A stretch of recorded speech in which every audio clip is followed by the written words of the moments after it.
This is a Tête Cassée or Tête Maoué. It is part of Dominica's national costume. And guess what? We're going to make one today.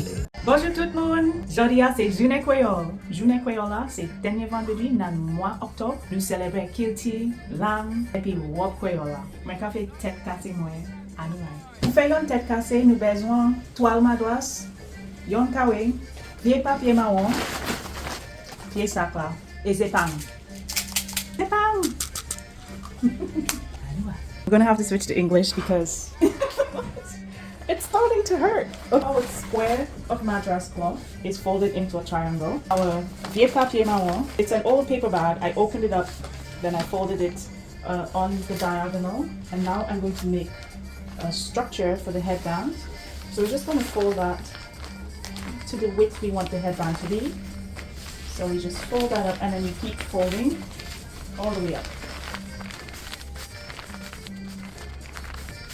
We need the longest base of the triangle. We're going to put the paper along that and we're going to fold it up twice to create the headband in the middle. And we're going to fold it up. Okay. Have a nice sturdy base. Tête Cassée. For the rest of the paper, I'm just going to crumple it up. I'm going to put this into this bag and I'm going to crumple it up, and this is going to go on top of my head to give me some height. There we go, that's nice and crumpled. I'm going to put the paper ball inside the cloth right about here. I'm going to make it a little smaller. I don't want it to take up too much space, but that's going to give me a good idea of getting it on the top of my head. Now comes the fun and interesting part. So I'm holding this. I'm going to lay it down on my lap.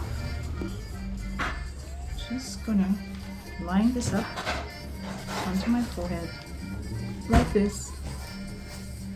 And I have the back piece hanging down.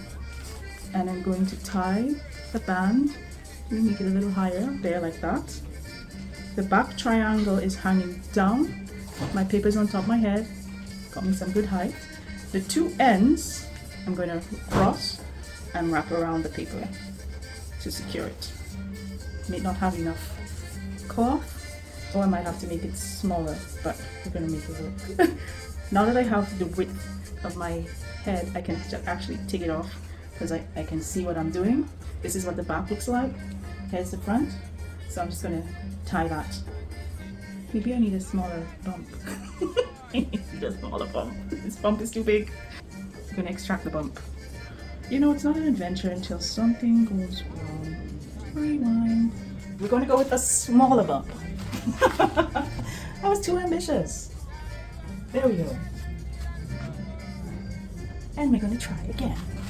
Tête Cassée. Take 2. It's nice and neat. Put it on my forehead and tie. I'm going to make sure the peak is down, the back peak of the triangle is down, and then I'm crossing the two long ends of the triangle. Make sure my bump is centered. There we go. The crossing in the back.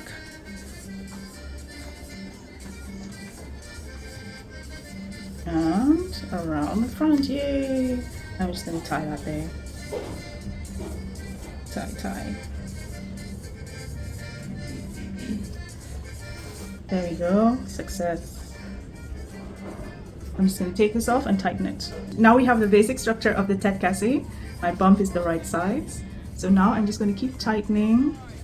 And now you have that beautiful shape. So it's going to sit on the top of my head and I will secure it in place with hairpins here. But it's just right here at the top of my forehead. It's looking good, it has some nice height, it has some nice structure. And now I'm going to make the peaks. The other paper bag I'm going to use as my little head. So I stay on top of things. This is the front of the Tête Cassée. This was the back peak of fabric. I'm going to tuck it in to make the back a little neater. Just like that. Just fold those raw edges in. And then I'm going to pin it in place. Avec yon zépang. That just gets pinned in place like that.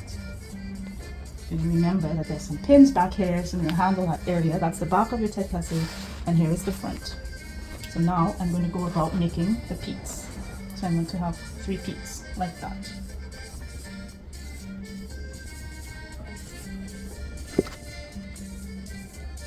Actually, I'm going to pin this into the paper like that so it stays up. I'm just going to keep twisting.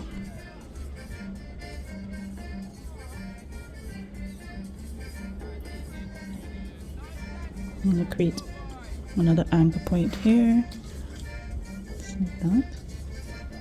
Nobody will know. There, the paper is helping me out. Make sure I don't touch those peaks. Get myself a pin prick. That's looking nice. And now I'm just going to keep making it smaller, like that. And then we want to pin it in on itself. Tuck all of that in. And just pin that closed. It's okay if you see the pins. Usually you use just a silver-headed pin, but with my blind eyes, I would like to be able to find the pins afterwards. So, and the colors complement nicely. So there's our first peak done, and then I'm going to do the other ones. Peak done. I'm going to move on to the second one. So I have these frayed edges. I'm going to fold them in like that, make life a little easier for me, and fold again. Just keep folding in until I have that nice structure. There we go. And now I'm going to start pinning. I'm going to pin this up like that. Yeah. And I'm going to secure it into this knot here. So I have like a little bit of an anchor. So my peak stands up. The pin is not very happy, it's bent. Let's try that again. Let's go into the paper instead. This pin is not, let's get a sharper pin. That pin is not very sharp. So let's go in like that. There, this one's sharper. And then we're going to anchor this there, and I'm just going to disguise it. This peak is looking nice. And here is our completed tête cassée.